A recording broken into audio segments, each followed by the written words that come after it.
ছোট সোনামণিদের জন্য সূর্য এঁকে দেখাবো আপনাদেরকে। দেখুন এই ভিডিওটি আপনি দেখুন, শিখুন এবং ছোট সোনামণিদেরকে শেখান, অথবা ভিডিওটি তাদেরকে দেখতে বলুন, তাহলে তারা শিখতে পারবে। প্রথমে একটি সোজা দাগ দিতে হবে, এরপর কি করতে হবে, এর ওপর দেখুন ডাবল করে আরেকটা দাগ দিতে হবে। এরপর এই দাগের ওপরে দেখুন এইভাবে করে এই তো গাছপালা আঁকতে হবে।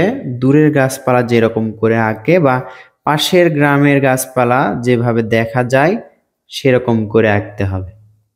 এরপর কি করতে হবে, এটার উপরেই দেখুন একটা সূর্য আঁকতে হবে। সূর্য কিন্তু অর্ধবৃত্ত আঁকবো আমরা। সূর্য আঁকলাম, এরপর আঁকবো সূর্য রশ্মি। সূর্য রশ্মি আঁকলে সুন্দর দেখাবে। একটা ছোট একটা বড়, একটা ছোট একটা বড়, এভাবে করে পুরোটাই আমরা আঁকবো। একটা ছোট একটা বড়। এই ভিডিওটি সোনামণিদেরকে দেখাবেন, দেখলেই তারা আঁকতে পারবে। ভিডিওটি দেখবে এবং নিজে নিজেই আঁকবে। এভাবে করে সূর্য আঁকবে। রং করার পর কিন্তু অনেক সুন্দর লাগবে। আমরা ব্যবহার করছি 4B পেন্সিল, 2B পেন্সিলে আঁকাও সুন্দর হয়। সুন্দর একটি সূর্য আঁকা হলো, এবার এটাতে রং করা হবে। দেখতে পাচ্ছেন একটা রং করা মাত্রই কত সুন্দর লাগলো। সূর্যতে আমরা লাল রং করলাম, এরপর হলুদ রং নিয়ে এভাবে উপর দিকে তুলে তুলে দিতে হবে। যে কোনো রং করতে পারেন, এখানে প্যাস্টেল রং করতে পারেন, পেন্সিল রং, কাঠ পেন্সিলের রং করতে পারেন, অথবা সাইন পেনের রং।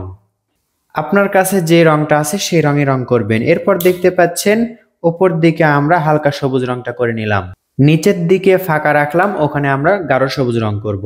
গাঢ় সবুজ রংটা হালকা সবুজ রঙের সাথে এভাবে মিলে দিতে পারলে সুন্দর লাগবে। এরপর দেখতে পাচ্ছেন আকাশি বা হালকা নীল রংটা নিয়ে আমরা নিচের অংশে করলাম। এটা দেখে মনে হবে এটা নদীর পানির রং।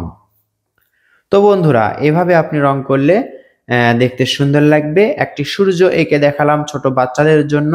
এই চিত্রের নাম কি? একটি সূর্য। এক পৃষ্ঠার মাঝে একটু বড় করে এই দৃশ্যটি আঁকলেও সুন্দর লাগবে। কেমন লাগলো কমেন্ট করে জানাবেন। আমাদের ভিডিও দেখে প্রতিনিয়ত আপনাদের সোনামণিরা শিখতে পাচ্ছেন কিনা সেটাও মন্তব্য করে জানাবেন। ধন্যবাদ সবাইকে। আসসালামু আলাইকুম।